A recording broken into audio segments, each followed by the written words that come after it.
वास्तु की प्रैक्टिस में जो प्रेवलेंट प्रैक्टिसेस हैं उसमें और महावास्तु में मेजर डिफरेंस क्या है? हम लोग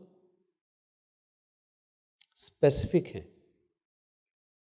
कि अगर ये समस्या है तो इसका एक पर्टिकुलर दिशा से संबंध है।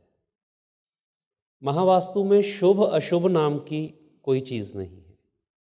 महावास्तु में गलत या सही नाम की भी कोई चीज़ नहीं है। जो एक है ना कि ये गुलदस्ता रख लो तो ये शुभ है, या कोई चीज़ रख लो तो शुभ है, ऐसा कोई शुभ अशुभ नहीं है। दो तरीके से अप्लाई होता है महावास्तु। एक, समस्या क्या है, क्यों है, उसका निदान कैसे होगा। दो, नया घर बनाना है तो उस व्यक्ति का कामकाज क्या है। एक डॉक्टर के लिए घर बनाना है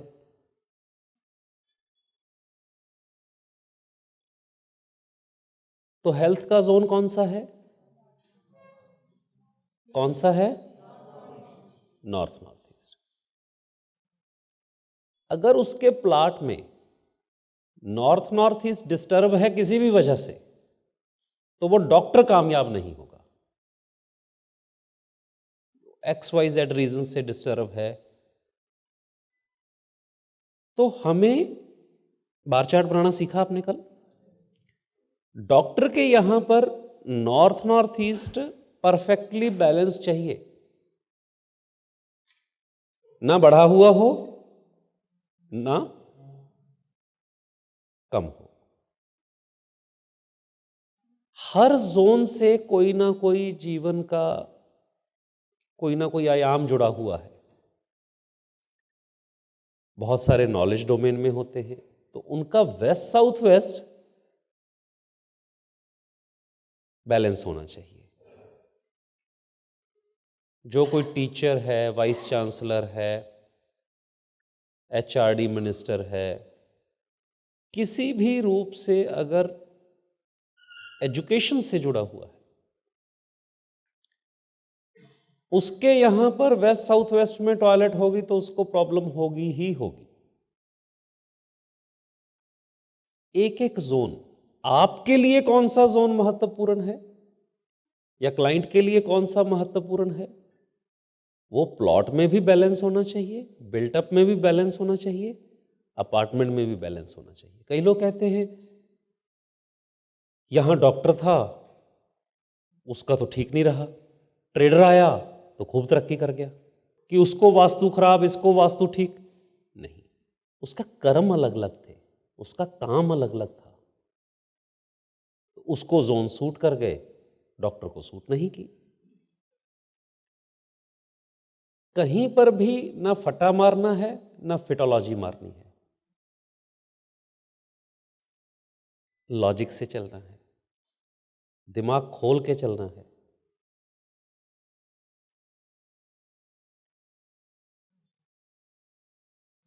तो आपको सक्सेस मिलेगी। और ये प्रैक्टिस, कौन सी दुकान आपके यहां सबसे अच्छी चल रही है,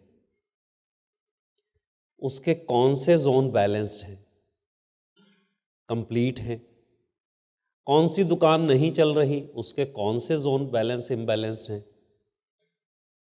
ये संसार से बड़ी यूनिवर्सिटी कोई नहीं है और लोगों से बेहतर टीचर नहीं है। किताबों में नहीं मिलेगा कुछ भी। जितने फॉर्मूलाज मैं तुम्हें देके भेज दूंगा, कम से कम 1 साल लगेगा प्रैक्टिस होने में, कम से कम। और वो भी अगर तुमने करी, जितना यहां मिल गया उसको जाके करेक्ट कर लो। मेरे ये बार बार कहने के बावजूद भी तुम जाके लाल घोड़े भी लगाओगे, कामधेनु गाय भी लगाओगे, रेड बल्ब भी लगाओगे, फिर कहोगे कैश फ्लो नहीं हुआ। नहीं होगा, बिल्कुल नहीं होगा। क्योंकि सबसे पहले एक्यूरेट नक्शा, दूसरा bar chart, analysis, symptoms completely match. और तुम सिम्टम भी मैच नहीं कर पाओगे। अपनी ही सोच, अपने ही परसेप्शंस को आदमी बिल्कुल सही मानता है, इसलिए अपना काम करने में दिक्कत होती है। अपने आप को ऑब्जेक्टिवली देख नहीं पाते हो। तुम्हें लगता है तुम तो सही सोच रहे हो,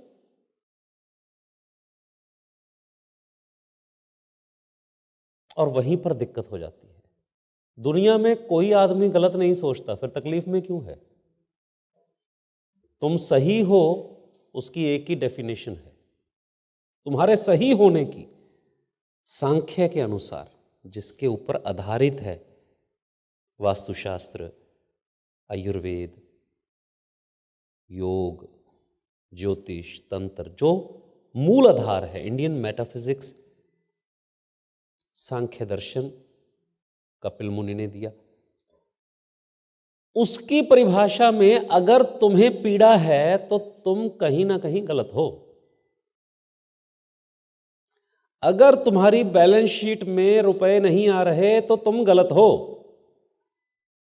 और वो गलती बताने वाला मार्गदर्शक है। कहीं कोई संभावना नहीं है कि कोई तुम्हारे ग्रह नक्षत्र रिस्पॉन्सिबल हैं, बिल्कुल भी नहीं। Astrology is like GPS. GPS समझते हो क्या होता है जीपीएस? हाँ, तो ये एक हजारों बरस पुराना जीपीएस है जो समय की चाल बताता है। कुछ नहीं होगा, तुम शनि की कितनी पूजा कर लो, कुछ नहीं निकलने वाला, टाइम पास कर रहे हो। कोई ग्रह नाराज नहीं है, उसको तो बेचारे को पता भी नहीं होगा कि तुम उसके बारे में क्या सोच रहे हो।